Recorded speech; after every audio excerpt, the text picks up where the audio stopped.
Well, let's discuss the upcoming talks now with Charles Shoebridge. He's a security analyst and a former UK Army officer. Very good evening to you, Charles. How would you evaluate relations at the moment between Russia and Turkey?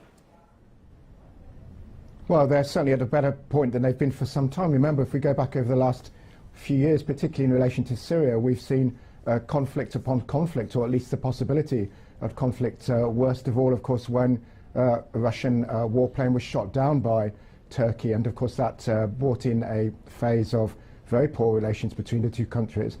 But as many of us predicted at the time, this would be short-lived because the geostrategic interests of both countries and very importantly the economic interests of both countries are very closely aligned and bear a lot of opportunities for cooperation and partnership in terms of replacing the problems on the border with Syria and elsewhere, with stability, and also of course with the relatively new situation of Turkey, that instead of, as many have argued for a number of years, backing groups such as IS in Syria, again for its own geostrategic advantages against Assad, of course that policy came to bite back with blowback against Turkey, a lot of terrorist attacks on Turkey by IS, and of course that has removed again one of the obstacles and presented more opportunities for partnership.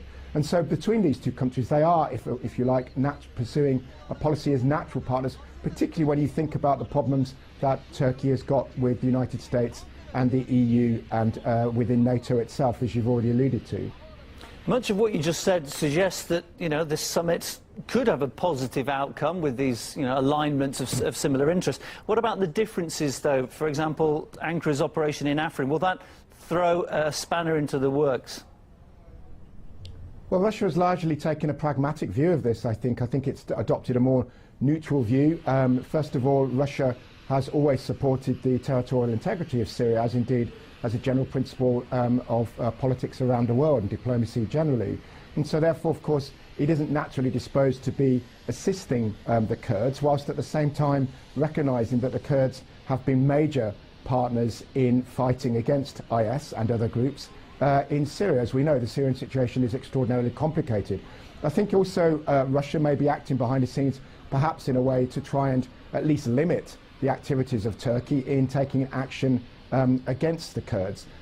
Once the Kurds, and then of course we've also got the situation that of course, as again Russia is acutely aware, that in some cases the Kurds or parts of the Kurds have acted as proxies for American forces, particularly the so-called Syrian Democratic Forces, largely Kurdish dominated, which again have been actually engaged in some conflict with Syrian irregular forces themselves. And so again it's a complicated situation, and I think America and Turkey realise, Russia and Turkey realise, as does Iran, that they need to put aside those differences and concentrate on the main core similarities, or at least areas of cooperation going forward. And this meeting is yet another acknowledgement that it is happening, much of course I imagine to the annoyance of particularly America and other Western powers. In terms of the conflict on the ground, it looks as though Idlib's going to be the final hotspot, that's pocket of resistance of militants in Syria. What are the options there for tackling the rebels? Is it a full-on offensive? I mean, there'll be a lot of media attention, and if there are civilian casualties, that will be played out in public as well, so it's a complicated one.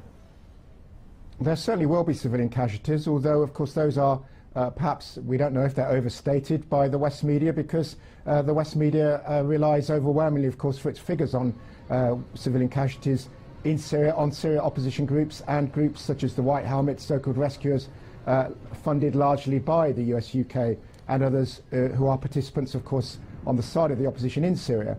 But nonetheless, what we've seen is actually Russia and Syria bringing peace now, stability, and an end to largely jihadist rule over large parts of Syria, actually by having ceasefires and by having withdrawal agreements with the rebels. That's been a common feature throughout many years of this war that has actually acted to save civilian life. People always knew, and in the West it's also been acknowledged, that Idlib will be a difficult area, because Idlib has always been assumed, even by the West media. Most of the West media have long claimed that Idlib is the area under which extremist groups in Syria have been long dominant. And so it's going to be very difficult for those same media and government outlets in the West to subsequently claim when an offensive starts, if it does, against Idlib, that these are somehow moderate rebels. Again, it remains to be seen what kind of diplomacy can take place behind the scenes to avoid civilian casualties, but it does look as if Idlib is going to be recovered along with the rest of Syria for the Syrian government and the Syrian people, then it seems at this stage at least that some kind of confrontation and showdown is inevitable. Charles, good to have you on RT International. Appreciate your time. I guess Charles Shoebridge, security analyst and former UK Army officer.